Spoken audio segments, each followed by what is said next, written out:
कि ये सरकार अल्पसंख्यक विरोधी सरकार है। दिल्ली में रहने वाले दो अल्पसंख्यक समुदाय, मुस्लिम और पंजाबी, जिनकी मातृ जुबान उर्दू और पंजाबी है, उसके साथ इसका सौतेला रवैया है। उस सौतेले रवैये का आप लोग इस बात से अंदाज़ा लगा सकते हैं कि दिल्ली में दोनों ज़बानों के तकरीबन 1500 पद खाली हैं, और ये खाली दिल्ली सरकार की भेदभावपूर्ण नीति की वजह से है। यानी 2017 में भी 214 वैकेंसी पंजाबी की निकाली गई थी और 213 वैकेंसी उर्दू की निकाली गई थी। उस टाइम पे भी 43 पंजाबी के और 34 उर्दू के शिक्षकों की भर्ती हो सकी थी, और 171 पंजाबी और 179 उर्दू के शिक्षकों की रिक्तियां खाली रही थी।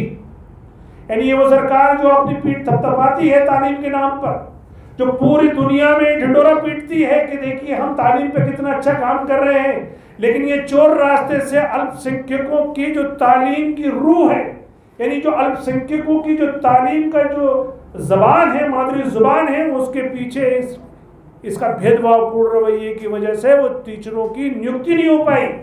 और फिर वही गलती 2022 में दोहराई जाती है कि 2022 में पंजाबी की 874 वैकेंसी निकलती है, उर्दू की 917 वैकेंसी निकलती है, और उस गलत नीति की वजह से सिर्फ 138 पंजाबी के शिक्षक भरे जाते हैं और 177 उर्दू के भरे जाते हैं।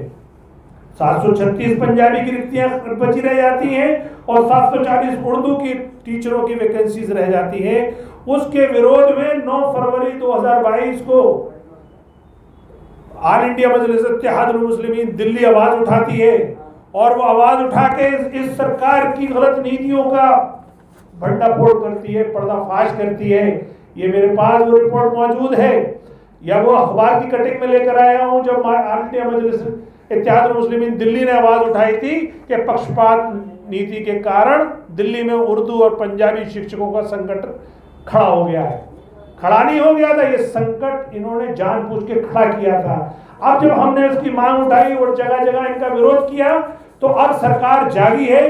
तो सरकार के डीएसएसपी ने एक लेटर कल लिखा उसको माइनॉरिटी कमीशन के मेंबर को, जो उन्होंने कल प्रेस कॉन्फ्रेंस भी की, और उसमें डीएसएसपी के डिप्टी सेक्रेटरी ने ये बात बताई कि अब हम टीजीटी उर्दू, टीजीटी पंजाबी और साथ में टीजी संस्कृत, यहाँ पे नुक्ता समझने की बात है कि संस्कृत वालों ने कोई आवाज नहीं उठाई थी, फिर भी उन्होंने संस्कृत को इसमें शामिल कर लिया। हम इसका खैर मकदम करते हैं, हम इसका एतराज नहीं करते, लेकिन हम ये मनोवादी मानसिकता के बारे में बताना चाहते हैं कि जब भी कभी उर्दू या अल्पसंख्यक समुदाय अपनी बात उठाता है, तो ये बैलेंस बंद कराने के लिए अपनी नीतियों को डिफरेंटली पेश करते हैं।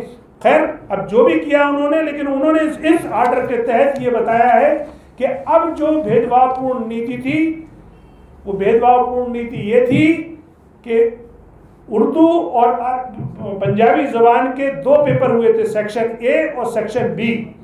जो कैंडिडेट सेक्शन ए में पास होता था वही सेक्शन बी की मेरिट उसकी काउंट होती। जिसने सेक्शन ए पास नहीं किया उसको सेक्शन बी में कंसिडर ही नहीं किया गया, इसीलिए इतने कम टीचर रखे गए। इसी के खिलाफ हमने आवाज उठाई थी। अब इस ऑर्डर के तहत उन्होंने ये कहा है कि सेक्शन ए का अब पास होना जरूरी नहीं होगा, और वो सेक्शन ए में जितने भी नंबर आएंगे वो सेक्शन बी के साथ जुड़कर टोटल मेरिट बनेगी, ऐसा ये लेटर बताता है। अब इसके हवाले से हमारे 3 मुतालबात हैं।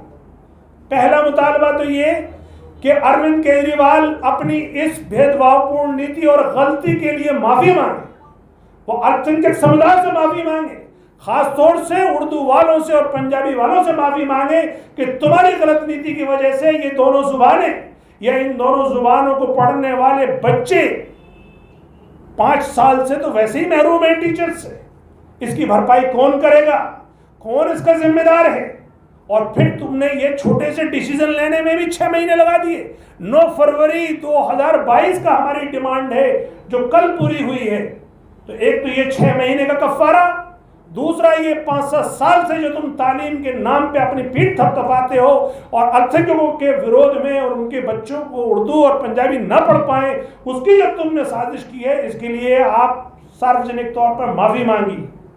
दूसरी बात, जो भी कैंडिडेट जिन्होंने 2022 में एग्जाम दिया DSSB का, उनको उसी एग्जाम के आधार पर उनकी मेरिट बनाई जाए और जिन बच्चों को या आवेदकों को सेक्शन A पास ना करने के कारण रोक दिया गया था, उनको उसी मेरिट के तहत नियुक्ति की जाए।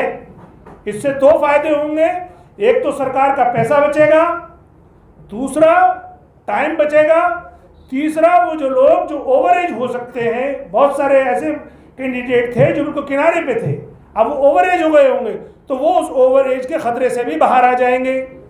क्योंकि इस लेटर में ये लिखा गया है कि ये जो नीति में बदलाव किया गया है ये आगामी वैकेंसीज के लिए है, यानी आने वाली वैकेंसीज के लिए है। इसका मतलब ये हुआ कि जो पुराने लोगों ने अप्लाई कर दिया था वो इसमें कंसिडर नहीं होंगे।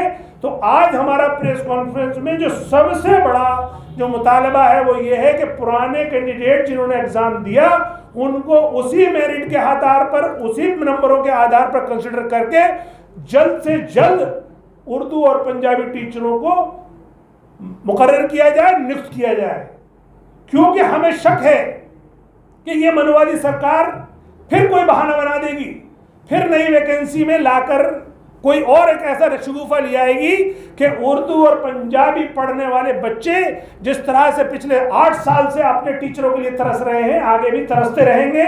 इसलिए ये आज की प्रेस कॉन्फ्रेंस अहम है और इसको ये बहुत सीरियस मुद्दा है, क्योंकि जब तक वो अपनी मादरी जुबान में अपना पढ़ाई नहीं पूरी करेगा तब तक उसको वो असल जो रूह है तालीम की वो उसको नहीं मिल पाएगी। यूँ कहिए असल ताकत जो होती है, उस मादरी जुबान होती है, उस ताकत से वो महरूम रहेगा।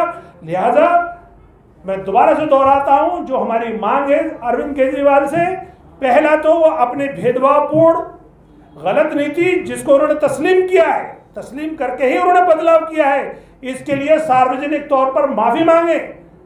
दूसरा, टाइम और पैसा बचाने के लिए पुरानी बच्चों जो भी मेरिट थी उसी के आधार पर नियुक्तियां करें, क्योंकि उसमें से बहुत सारे कैंडिडेट हमारे ओवरेज हो सकते हैं और आइंदा जो और दूसरे बहाने से भी बचा जा सके।